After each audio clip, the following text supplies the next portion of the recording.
Bom, vamos falar agora um pouco sobre as principais vantagens e desafios ao implementar metodologias ativas no seu ambiente educacional. Vamos começar, é claro, pelas vantagens. Bom, a primeira vantagem é que elas são muito eficientes em promover aprendizagem que vai além de conteúdos para o desenvolvimento de habilidades e competências. Então, além dos conteúdos que se busca trabalhar, química, física, biologia, matemática, história, o que for, você tem também o desenvolvimento de habilidades como leitura crítica, criatividade, autonomia intelectual, colaboração e comunicação assertiva entre pares, organização, comunicação de conhecimento, questionamento, construção textual, uma série de habilidades que estão atreladas nos processos ativos. Então, além de trabalhar conteúdos de modo mais eficiente, você trabalha muito bem habilidades e competências fundamentais para diversas áreas do conhecimento, independente do conteúdo. Uma outra vantagem é maior engajamento educacional. Quando os alunos estão de modo mais ativo, eles tendem a engajar um pouco mais. Há uma certa resistência inicial dos alunos, porque você vai tirar eles de uma inércia, e como sempre, todo ser humano não gosta de esforço, mental ou físico, mas uma vez que essa resistência inicial é vencida, os alunos tendem a se engajar mais, porque o processo passivo, ele muitas vezes pode ser entediante. Embora ele seja confortável, ele pode ser entediante. Enquanto que o processo ativo, ele é naturalmente mais dinâmico. Então ele gera mais engajamento educacional no médio e longo prazo. Uma outra vantagem é que, como eu já expliquei aqui na parte sobre a base teórica e técnica, você consegue promover uma aprendizagem mais significativa. A produção de memória ela é mais eficiente. Logo, essa aprendizagem ela é mais duradoura e profunda. O aluno aprende daquilo de um jeito que dificilmente ele vai esquecer. Então ele consegue levar aquele conhecimento mais para frente para construir novos conhecimentos baseados naquilo. Então você deixa todo o processo de aprendizagem muito mais eficiente e enraizado quando você usa esse tipo de metodologia. Agora vamos falar de alguns desafios. Eu não gosto de falar de desvantagens, porque eu não acho que há desvantagens no uso de metodologias ativas, mas há sim desafios, dificuldades a serem enfrentadas no processo que envolve uma mudança de lógica e pensamento, inclusive institucional. Vamos falar sobre eles aqui. Bom, o primeiro desafio é, como eu já mencionei em algumas das vantagens, é uma resistência discente. Os alunos, assim como, e não é coisa só de aluno, todo ser humano é assim, a gente tem uma tendência natural a consumir menos energia física e mental. Então, processos passivos, eles são mais interessantes em alguns aspectos, porque eles são mais confortáveis. Então, os alunos preferem o confortável, assim como eu, assim como vocês.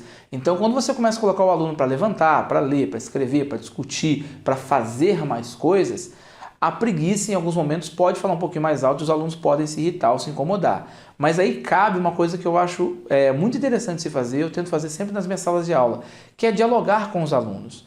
É aquela visão equivocada da hierarquia, Eu sou professor, eu sei o que está certo, eu sei o que está errado e você, o aluno, tem que apenas fazer o que eu estou sugerindo e obedecer. Eu não acho que isso faz sentido, eu não acho que nem foi essa a proposta de muitos teóricos, entre eles o grande Paulo Freire. Então eu acredito que o aluno tem o direito de entender qual é o processo que você está colocando em prática ali no processo de aprendizagem dele.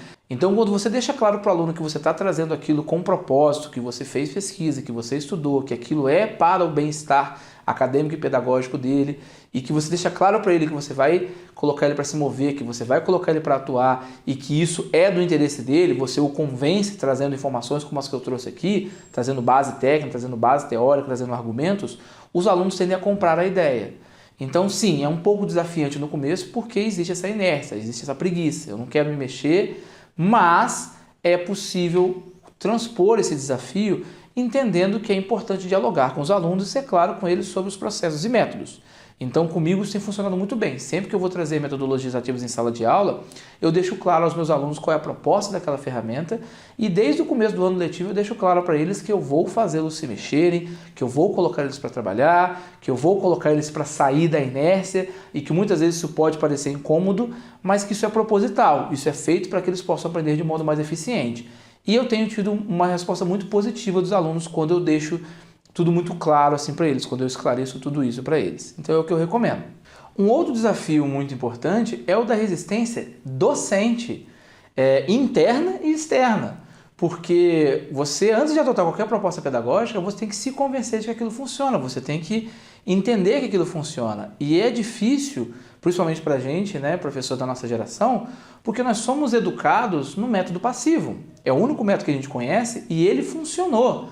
Tanto que nós aprendemos, estamos aqui na faculdade e no colégio, nós estudamos pelo método expositivo, que é um método muito mais passivo. E tem o seu mérito, tanto que estamos aqui. A questão não é que o método não funciona, não é que o tradicionalismo não funciona.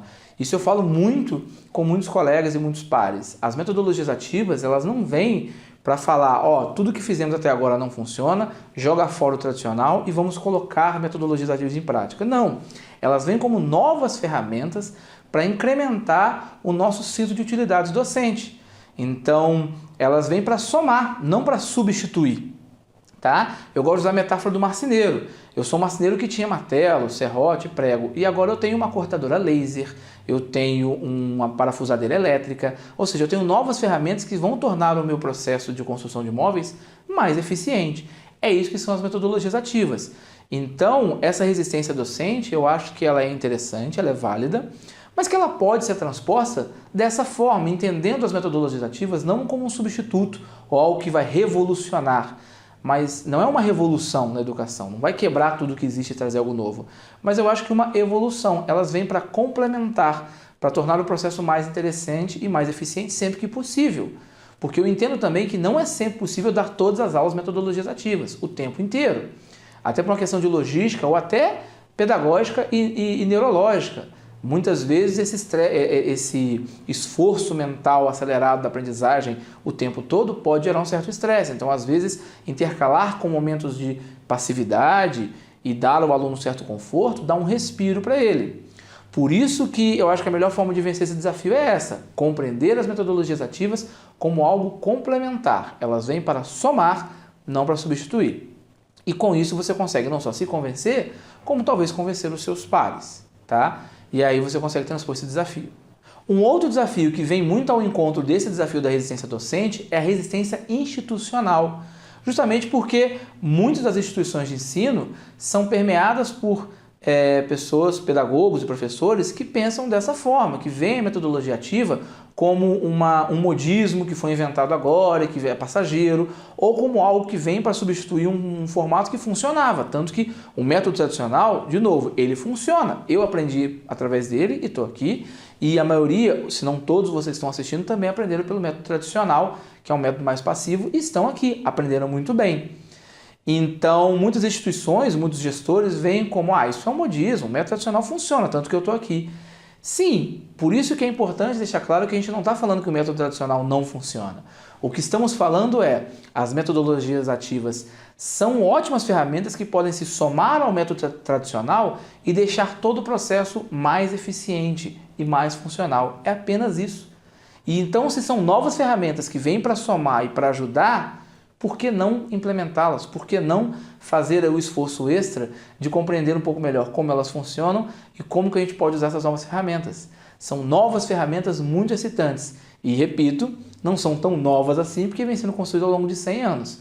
Mas são ferramentas que só se tornaram uma tendência agora com a disseminação ampla de informação. Por isso que a gente chama de novas. Então eu acho que esse desafio da resistência institucional, ele também pode ser vencido ou superado com essa mesma lógica da resistência docente. Bom, o último desafio que eu queria falar aqui é um dos mais complexos, que é sobre a lógica do mercado educacional. O que acontece? O mercado educacional, pautado pelo formato mais tradicional, em que o papel do professor é mais ensinar e o do aluno que é aprender, ele se pauta então numa lógica de se eu preciso do professor mais para ensinar, eu vou remunerar o professor apenas pela parte que eu preciso dele. Então eu pago o professor apenas pelo tempo que ele passa em sala de aula. E é isso, ele está na sala de aula, ele está ensinando, ok. Essa lógica já tinha um probleminha porque o trabalho do professor nunca se encerra na sala de aula, né? A gente prepara a aula antes e a gente tem que corrigir tarefas depois. Então há um trabalho ali que vai para além da sala de aula. Mas a lógica do mercado educacional atual, né, pelo menos a lógica mais comum, é que 90% do trabalho do professor é a sala de aula. Ele tem ali um pouquinho antes para preparar o que ele vai ensinar e um pouquinho depois para corrigir. Já as metodologias ativas são uma inversão total dessa lógica, porque a maior parte da aula, o aluno que está atuando, que está trabalhando, que está fazendo. O professor está ali meio que orientando, dando sugestões, fala com aquele aluno, olha esse site, acessa esse vídeo, provocando. Mas a maior parte da aula, o professor está meio que só monitorando os alunos que estão fazendo a maior parte do trabalho. Por quê? Porque o professor trabalhou muito mais fora da sala de aula, preparando aquela aula, fazendo uma curadoria, por exemplo, dos materiais que vão ser necessários, vídeos, livros, artigos, experimentos, peças para os alunos montarem, pensando a estratégia, pensando o problema, pensando as provocações, como que eu vou organizar meus alunos, como que eu vou direcioná-los. Então, o planejamento de uma aula metodologia ativa, de uma aula ativa, ele é muito maior do que a execução em sala de aula no ponto de vista do professor. Então, 90% do trabalho do professor é fora da sala de aula, planejando, e uns 10% é dentro da sala de aula, executando e monitorando e orientando o processo. Portanto, neste formato, a lógica de remuneração tem que contemplar um tempo de planejamento do professor fora da sala de aula, pelo menos igual ao tempo que ele está dentro da sala de aula. O ideal é o dobro. Tá? Então, se o professor vai dar 12 horas de aula na semana, o ideal é que ele tivesse 24 horas de aula para planejar. Então, numa carga de 36, ele passa 12 em sala e 24 fora de sala preparando. E não precisa ser em casa ou algo assim. A escola pode defender que o professor passe esse tempo dentro da escola. Eu trabalhei numa escola assim. Eu trabalhei por 6 anos em uma escola onde 60% do meu tempo de remuneração era dentro da escola sem dar aula, preparando aula, elaborando material, montando estratégias. E 40% do meu tempo era dentro de sala de aula executando. Com essa distribuição, eu consegui montar aulas muito interessantes, muito eficientes, sempre pautado ali por metodologias ativas. Mas eu reconheço que essa não é a realidade brasileira, não é a realidade da maioria esmagadora dos professores e que por isso é um grande desafio implementar metodologias ativas em sala de aula, por causa dessa lógica mercadológica.